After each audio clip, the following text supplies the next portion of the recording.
YouTube channel Aryana GS में आपका स्वागत है। देखिए, इस वीडियो में हम आपको राष्ट्रपति पद के लिए अर्हताएं, क्वालिफिकेशंस, शपथ, ओथ एवं शर्तें, कंडीशंस के बारे में बताएंगे। ठीक है, आइए देखते हैं। राष्ट्रपति के पद है तो अर्हताएं, क्वालिफिकेशंस।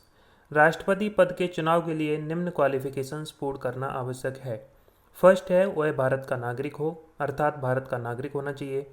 सेकंड है वह 35 वर्ष की आयु पूर्ण कर चुका हो, अर्थात वह 35 वर्ष की आयु का हो चुका हो। एंड थर्ड है वह लोकसभा सदस्य निर्वाचित होने हेतु योग्य हो, अर्थात लोकसभा सदस्य निर्वाचित होने के लिए जो भी योग्यताएं निर्धारित हैं वो सभी उसके अंदर हों। फोर्थ है वह संघ सरकार में अथवा किसी राज्य सरकार में अथवा किसी स्थानीय प्राधिकरण में अथवा किसी सार्वजनिक प्राधिकरण में लाभ के पद पर नहीं हो, अर्थात वह किसी भी केंद्र सरकार हुआ, राज्य सरकार हुआ या कोई भी प्राधिकरण जो स्थानीय हो या फिर सार्वजनिक हो, लाभ के पद पर नहीं होना चाहिए। ठीक है, आगे देखिए।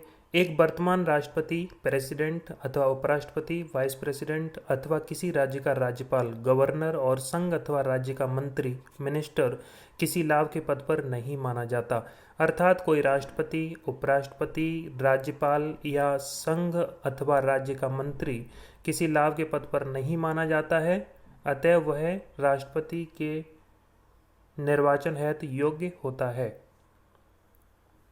ठीक है, अब देखिए आगे। राष्ट्रपति के चुनाव के नामांकन नॉमिनेशन के लिए उम्मीदवार की कम से कम 50 प्रस्तावक प्रपोजर्स व 50 अनुमोदक सेकेंडर्स होने चाहिए। प्रत्येक उम्मीदवार को आरबीआई में 15,000 रुपये जमानत राशि सिक्योरिटी डिपॉजिट के रूप में जमा करनी होती है। देखिए, राष्ट्रपति चुनाव के नामांकन करने के लिए 50 प्रस्तावक, 50 अनुमोदक एवं आरबीआई में 15,000 रुपये जमानत राशि जमा करनी होती है। ठीक है, आगे है, यदि उम्मीदवार कुल डाले गए मतों का 1/6 भाग प्राप्त करने में असमर्थ रहता है तो यह राशि जब्त हो जाती है। देखिए, जैसे अगर कुल डाले गए मतों की संख्या मान लीजिए 600 है, 600 है। अगर 600 में से 1/6, 600 का 1/6 होगा 100। अगर कुल मतों 600 में से कोई उम्मीदवार 100 मत प्राप्त करने में असमर्थ रहता है तो उसकी जो सिक्योरिटी डिपॉजिट 15,000 रुपये राशि जमा हुई थी वह राशि जब्त हो जाएगी। ओके, आगे देखिए। 1997 से पूर्व प्रस्तावकों तथा अनुमोदकों की संख्या 10-10 थी तथा जमानत राशि 2500 रुपये थी। प्रस्तावकों, अनुमोदकों तथा जमानत राशि में वृद्धि राष्ट्रपति एवं उपराष्ट्रपति चुनाव अधिनियम 1952 को 1997 में संशोधित कर की गई। देखिए, 1997 से पूर्व प्रस्तावकों, अनुमोदकों की संख्या 10-10 होती थी एवं जमानत राशि 2500 रुपये हुआ करती थी। बट राष्ट्रपति एवं उपराष्ट्रपति चुनाव अधिनियम 1952 को 1997 में संशोधित किया गया एवं प्रस्तावकों व अनुमोदकों की संख्या 10-10 से बढ़ाकर 50-50 कर दी गई एवं जमानत राशि सिक्योरिटी डिपॉजिट 2500 रुपये से बढ़ाकर 15,000 रुपये कर दिया गया। ठीक है, आगे देखिए। अब है राष्ट्रपति द्वारा शपथ या प्रतिज्ञान। शपथ को इंग्लिश में बोलते हैं ओथ। भारत के संविधान के अनुच्छेद 60 के अनुसार उच्चतम न्यायालय के मुख्य न्यायाधीश और उसकी अनुपस्थिति में वरिष्ठतम न्यायाधीश द्वारा राष्ट्रपति को पद की शपथ दिलाई जाती है। देखिए, भारतीय संविधान के अनुच्छेद 60 में कहा गया है कि भारत का राष्ट्रपति उच्चतम न्यायालय के मुख्य न्यायाधीश के समक्ष शपथ लेगा एवं अगर मुख्य न्यायाधीश अनुपस्थित है तो उसकी अनुपस्थिति में उच्चतम न्यायालय का वरिष्ठतम न्यायाधीश, सीनियर मोस्ट जो जज होगा, राष्ट्रपति को पद की शपथ दिलाएंगे। ठीक है, आगे देखिए। अन्य किसी भी व्यक्ति को जो राष्ट्रपति के रूप में कार्य करता है अथवा राष्ट्रपति के कर्तव्यों का निर्वाह करता है, इसी प्रकार शपथ लेनी होती है।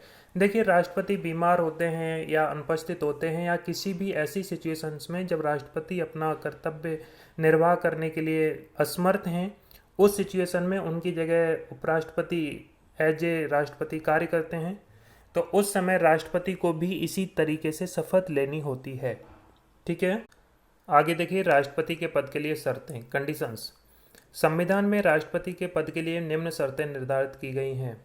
फर्स्ट, वह संसद के किसी भी सदन अथवा राज्य विधायिका का सदस्य नहीं होना चाहिए। यदि कोई भी ऐसा व्यक्ति राष्ट्रपति निर्वाचित होता है तो उसे पद ग्रहण करने से पूर्व उस सदन से त्यागपत्र देना होगा। देखिए, कोई व्यक्ति राष्ट्रपति निर्वाचित होता है एवं यदि वह संसद के किसी भी सदन अर्थात लोकसभा, राज्यसभा का अथवा राज्य विधायिका मीन्स विधानसभा या फिर विधान परिषद का सदस्य है तो उसे उस सदन से त्यागपत्र देना पड़ेगा। ठीक है, आगे देखिए। सेकंड है, वह कोई अन्य लाभ का पद धारण नहीं करेगा अर्थात वह किसी भी लाभ के पद पर नहीं होना चाहिए। ठीक है। थर्ड है, उसे बिना किराया चुकाए आधिकारिक निवास राष्ट्रपति भवन आवंटित होगा।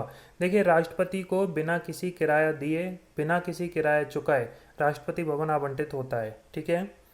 फोर्थ है, उसे संसद द्वारा निर्धारित उपलब्धियां, भत्ते व विशेषाधिकार प्राप्त होंगे। देखिए, राष्ट्रपति को संसद द्वारा निर्धारित उपलब्धियां, भत्ते, विशेषाधिकार सभी प्राप्त होते हैं।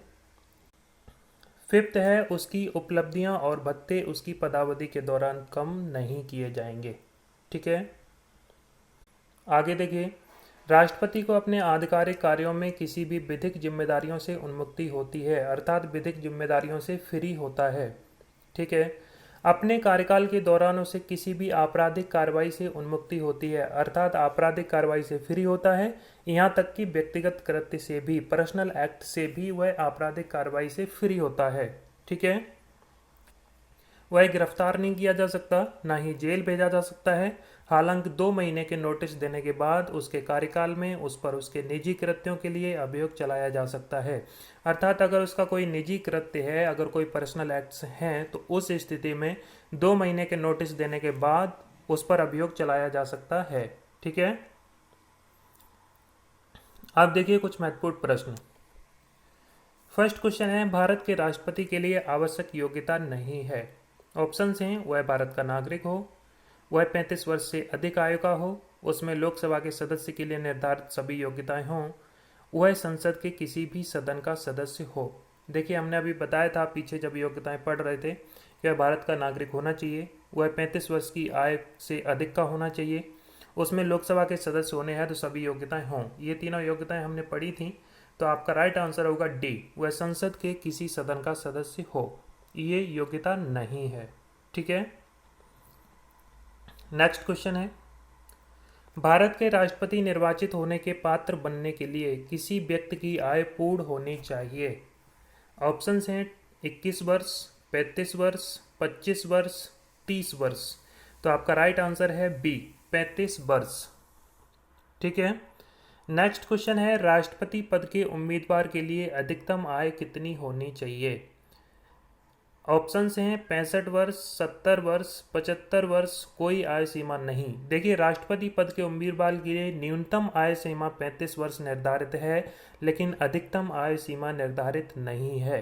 अतः आपका राइट आंसर होगा डी, कोई आयु सीमा नहीं।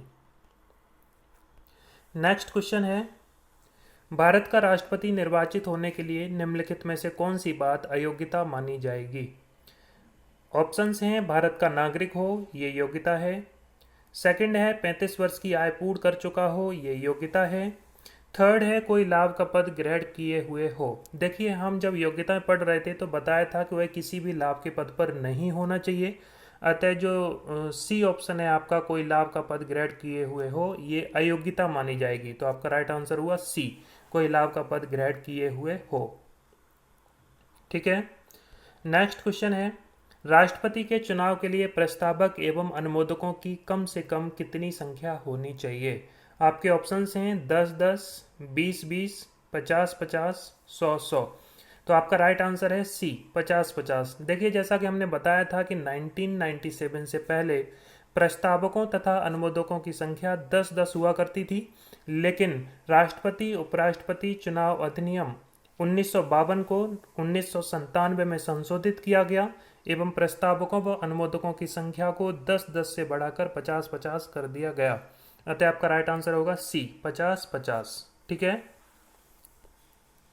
नेक्स्ट क्वेश्चन देखिए, राष्ट्रपति को निम्नलिखित में से कौन पद और गोपनीयता की शपथ दिलाता है। आपके ऑप्शंस हैं, भारत का मुख्य न्यायाधीश, प्रधानमंत्री, अटॉर्नी जनरल, महाधिवक्ता। देखिए, मैंने जब शपथ पढ़ रहे थे तो मैंने आपको बताया था कि राष्ट्रपति को पद एवं गोपनीयता की शपथ भारत के मुख्य न्यायाधीश द्वारा दिलाई जाती है। तो आपका राइट आंसर होगा ए, भारत का मुख्य न्यायाधीश। नेक्स्ट क्वेश्चन है, राष्ट्रपति संविधान के किस अनुच्छेद के तहत भारत के मुख्य न्यायाधीश के समक्ष शपथ ग्रहण करता है? आपके ऑप्शंस हैं अनुच्छेद 58, अनुच्छेद 60, अनुच्छेद 66, अनुच्छेद 70। तो आपका राइट आंसर होगा बी, अनुच्छेद 60। अनुच्छेद 60 कहता है कि भारत के राष्ट्रपति को भारत के मुख्य न्यायाधीश के समक्ष शपथ ग्रहण करनी होती है। आपका राइट आंसर हुआ बी, अनुच्छेद 60। ठीक है।